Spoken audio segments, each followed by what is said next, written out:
අයිබෝවන් පharmacist YouTube channel එකේ සාදරයෙන් පිළිගන්නවා. ඉතින් කලින් වීඩියෝ එකේදී අපි කතා කරා bleaching cream ගෑවම මුල සමට ඒ වගේම අභ්‍යන්තර මොන වගේ අහිතකර ප්‍රතිඵලද ඔයගලන්ට ලැබෙන්නේ කියලා.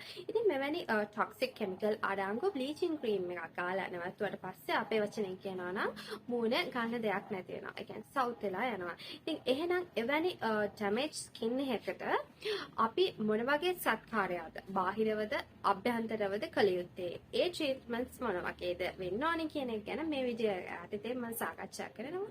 ඉතින් දැනටපත් අපේ වීඩියෝ ඒ කියන්නේ අපේ channel එකත් එක්ක කිසි වෙලා නැත්නම් පහලින් තියෙන bell icon එකත් click කරලා යාළුවොත් අතට share කරන්නත් අමතක කරන්න එපා. එහෙනම් අපි යමු අපේ වීඩියෝ එකට ඉක්මනින්ම.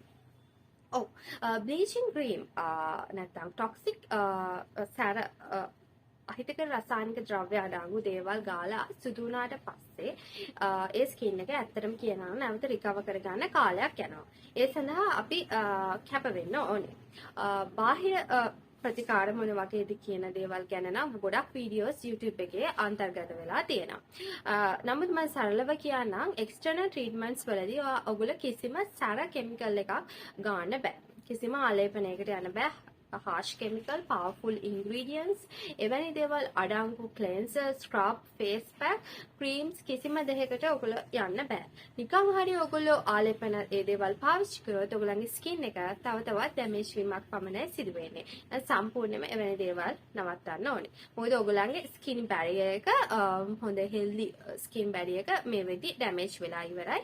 ඒ නිසා baby skin එකකට කරන treatments වගේ aloe vera ඒ වගේ jojoba ඒ වගේම seaweed ඒ වගේම සුදු හඳුන් වෙනිවැල් මෙවැනි soothing calming anti inflammatory කියන agents කියන දේවල් විතරයි පාවිච්චි කළ යුත්තේ. එන ඒ විදිහට තමයි බාහිර ප්‍රතිකාර ගැන අපිට සඳහන් කරන්න පුළුවන්. එහෙනම් අභ්‍යන්තරව අපි මොකද්ද කළ යුත්තේ? මෙවැනි damage bleach skin එකක් ඔයගලන්ට ආවට පස්සේ අභ්‍යන්තරයේ ගැන සප්ලිමන්ට්ස් තියෙනවා. ඒ වගේම ඔයගලන්ගේ පෝෂණය ගැන ඉතාමත් සැලකිලිමත් වෙන්න ඕනේ. හොඳ ඇන්ටිऑක්සිඩන්ට්ස් ඒ කියන්නේ පවර්ෆුල් ඇන්ටිऑක්සිඩන්ට්ස් සහිත එළවලු පළතුරු වලට යා යුතුයි. Google එකේ search කරලා බලන්න ඇන්ටිऑක්සිඩන්ට් බහුල ආහාර මොනවද කියලා. එන්න ඒත් එක්කම හොඳට ජලය පානය කළ යුතුයි. හොඳට වැඩිපුර වතුර බොන්න. අපේ මොකද ස්කින් එක නැවත රිපෙයාර් කරගන්න අවශ්‍ය වෙන නිසා. ගොඩක් අය දන්නවද බ්ලීච් ස්කින් එකට හොඳ සප්ලිමන්ට් එකක් ෆාමසියේ තියෙනවා. ඒ ෆාමසියේ තියෙන සප්ලිමන්ට් එක තමයි evening primrose oil. මේ evening primrose oil එක කියලා කියන්නේ කහ පාට oil එකක්.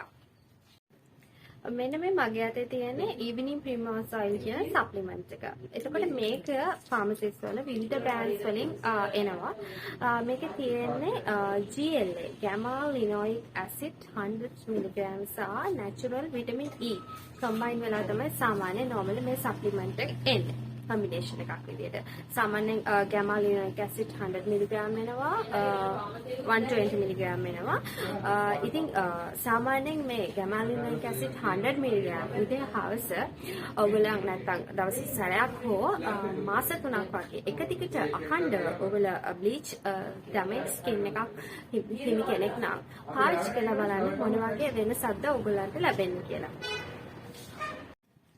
ඇත්තටම මෙවැනි සප්ලිමන්ට් එකක් හොඳයි. ඔයගොල්ලෝ high value විවිධාකාර vitamins වලට යන්න කලින් මෙවැනි දෙයක් මුලින්ම පාවිච්චි කරලා බලන්න.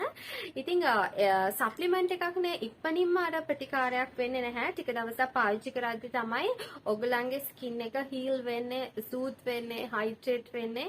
ඒ විදිහට skin barrier එක නැවත වර්ධනය වෙන්න පටන් ගන්න. ඉතින් වක්‍රාකාරව මේක කාලයක් පාවිච්චි කරද්දී ඔයගොල්ලන්ගේ acne එහෙම තියනවා නම් acne ඒ වගේම eczema තත්ත්ව තියනවා නම් ඒ දේවලුත් අතටපත් වෙනවා. ඉතින් මගේ වීඩියෝ එක ඔයගොල්ලන්ට helpful වෙන්න ඇති කියලා මම බලාපොරොත්තු වෙනවා. දැන්පත් මේ වැනි evening primrose oil supplement එකක් පාවිච්චි කරන කෙනෙක් නම් ඔබ පහතින් comment එකක් දාලා අපේ යාළුවොත් එක්ක ඔයගොල්ලන්ගේ අදහස් share කරන්නත් අමතක කරන්න එපා. නැවත අපේ වීඩියෝ එක හමුවනවා. ඔයගොල්ලන්ට සුබ දවසක්. ස්තුතියි මගේ වීඩියෝ එක බලන්න.